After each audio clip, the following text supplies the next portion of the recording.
வணக்கம் நேயர்களே, இது TN 360 செய்திகள் நாடும் நாளிதழும் நிகழ்ச்சி. இன்னைக்கு பார்க்க போற ஒரு செய்தி, முக்கியமான செய்தி, பரபரப்பான செய்தி.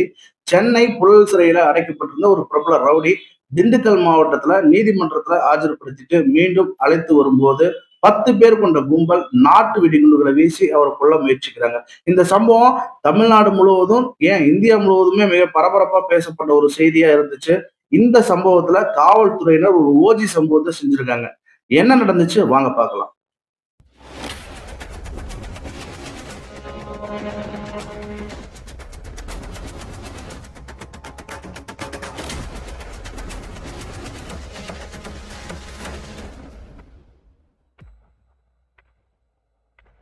நேயர்களே, கடந்த 24ஆம் தேதி திண்டுக்கல்ல இருக்கக்கூடிய நீதிமன்றத்துல ஒரு குற்றவாளியை காவல்துறையினர் ஆஜர்படுத்துறாங்க. அந்த குற்றவாளி யாருன்னு பாத்தீங்கன்னா, மதுரையில பிரபல ரவுடி. அவர் மீது பல்வேறு வழக்குகள் இருக்கு. அந்த வழக்குகளின் அடிப்படையில அண்மையில அவர் கைது செய்யப்பட்டு சென்னையில இருக்கக்கூடிய புழல் சிறையில சிறையில அடைக்கப்பட்டிருந்தாரு. இந்த நிலைமையில ஒரு வழக்கு விசாரணைக்கோசரம் அந்த குற்றவாளியான அந்த வெள்ளைக்காளியை காவல்துறையினர் பாதுகாப்போட இந்த திண்டுக்கல் நீதிமன்றத்துல ஆஜர்படுத்துறாங்க. வழக்கு விசாரணை முடிஞ்சு அவரை மீண்டும் அழைத்து செல்லக்கூடிய நேரத்துல பெரம்பலூர் மாவட்டத்துல பக்கத்துல திருமாந்துறைன்ற பகுதியில சாலையோர் உள்ள ஒரு உணவகத்துல நிறுத்திட்டு உணவு சாப்பிட்றதுக்காக போறாங்க.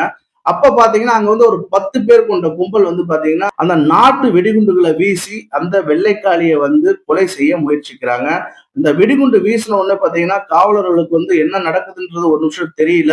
அப்புறமா சுதாரித்து கொண்ட காவல்துறையினர்கள் அந்த குற்றவாளிகள் மீது எதிர்த்தாக்குதல் நடத்துறாங்க. இதனால அந்த வெள்ளைக்காரை மீது நடைபெற இருந்த அந்த கொலை முயற்சி தடுக்கப்படுது. இருந்தாலும் அந்த குற்றவாளிகள் அங்கிருந்து தப்பிச்சு போயிடுறாங்க. இந்த சம்பவம் பாத்தீங்கன்னா தமிழ்நாட்டுல மிகப்பெரிய பரபரப்பு ஏற்படுத்துச்சு. கிட்டத்தட்ட குடியரசு தினத்துக்கு 2 நாட்களுக்கு முன்னாடி இந்த ஒரு சம்பவம் தமிழ்நாடு முழுவதும் மிகப்பெரிய பரபரப்பை ஏற்படுத்திய சம்பவம். அதாவது ஒரு கொலை குற்றவாளி பாதுகாப்பில் இருக்கும் போதே இத்தகைய ஒரு செயல், அதாவது சினிமா காட்சிகளை மிஞ்சும் வகையில இந்த ஒரு கொலை முயற்சி சம்பவம் நடைபெற்றுச்சு. இந்த சம்பவத்துல பாத்தீங்கன்னா மங்களமேடு காவல்துறையினர் வழக்கு பதிவு பண்ணாங்க. அதே மாதிரி பெரம்பலூர் மாவட்ட காவல்துறை பாத்தீங்கன்னா ஒரு 5 தனிப்படைகளை அமைச்சு அந்த குற்றவாளிகளை தேடும் பணியில ஈடுபட்டிருந்தாங்க. அப்படி காவல்துறையினர் நடத்த விசாரணையில இந்த கொடுஞ்செயல்ல ஈடுபட்டது பாத்தீங்கன்னா மதுரையை சேர்ந்த மற்றொரு பிரபல ரவுடி கொட்டு ராஜா என்கிற அழகு ராஜா என்பது காவல்துறையினர் தெரிய வருது. அதன் அடிப்படையில காவல்துறையினர் மேலும் விசாரணையை மேற்கொள்றாங்க. அவங்களுக்கு காவல்துறைக்கு ஒரு ரகசிய தகவல் கிடைக்குது. ஊட்டியில பொட்டு ராஜான்றவரை தன்னுடைய சக நண்பர்களோட அங்க பதுங்கி இருக்கிறதா காவல்துறையினருக்கு தகவல் தெரியுது. இதன் அடிப்படையில காவல்துறையினர் ஊட்டிக்கு சென்று அங்கு பதுங்கி இருந்த கொட்டு ராஜா உள்ளிட்ட 7 பேர் மொத்தம் கைது பண்றாங்க. கைது பண்ணி காவல்துறையினர் பெரம்பலூர் அழைத்து விசாரணையில இருக்கும் பொழுது ஒரு திடுக்கிடும் தகவல் வருது. அதாவது என்னன்னு பாத்தீங்கன்னா, அந்த வெள்ளை காளியை கொலை செய்யறதுக்காக ஏராளமான ஆயுதங்களையும் நாட்டு வெடிகுண்டுகளையும் தயார் செய்து வச்சிருந்ததா அவங்க சொல்றதா சொன்னாங்க.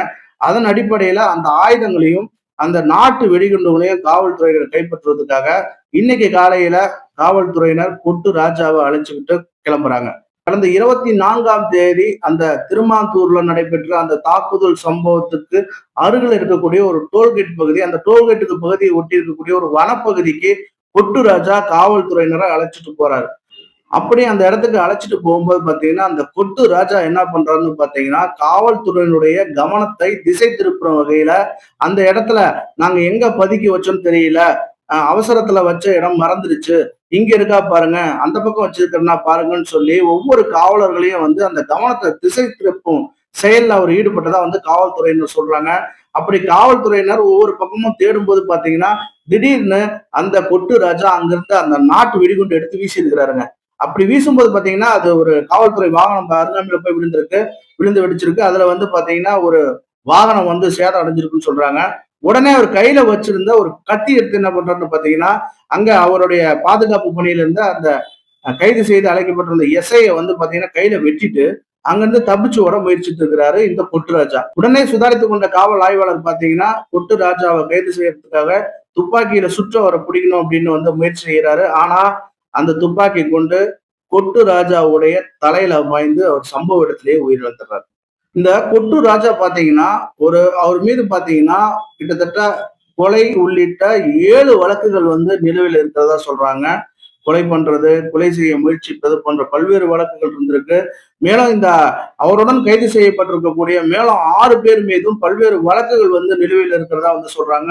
தொடர்ந்து அந்த காவல்துறையினர், பெரம்பலூர் மாவட்ட காவல்துறையினர் தொடர்ந்து வந்து அந்த குற்றவாளிகளிடம் அந்த தீவிர விசாரணையை மேற்கொண்டிருக்கிறாங்க. சம்பவம் நடந்த இடத்துல வந்து குன்னம் குற்றவியல் நடுவர் நீதிமன்ற நீதிபதி பாத்தீங்கன்னா சம்பவ இடத்திற்கு போயிட்டு அங்க ஒரு விசாரணையை மேற்கொண்டிருக்காரு. அதே போல பாத்தீங்கன்னா அந்த பாதிக்கப்பட்ட சங்கர் அவரையும் சந்திச்சு என்ன நடந்துச்சு அப்படின்னு சொல்லி கேட்டு விசாரணை நடத்தி முடிச்சிருக்கிறாங்க. காவல்துறையினுடைய இந்த ஓஜி சம்பவம் குற்றவாளிகளுக்கு ஒரு பெரும் அச்ச உணர்வை ஏற்படுத்தியிருக்குன்னு தான் நான் நினைக்கிறேன். தொடர்ந்து இந்த மாதிரி பல்வேறு குற்ற செயல்கள்ல குறிப்பா இந்த கூலிப்படைகள் மீது காவல்துறையினர் கவனம் செலுத்தி துரித முறையில் உரிய நடவடிக்கை எடுக்கணும். மக்களுக்கு ஒரு நம்பிக்கையான பாதுகாப்பான சூழலை உருவாக்கி தரணும் அப்படின்றது எல்லாருடைய எண்ணம். மற்றொரு நிகழ்ச்சியில் சந்திப்போம். அதுவரையில் உங்களிடமிருந்து விடைபெறுவது உங்கள் பிரபு.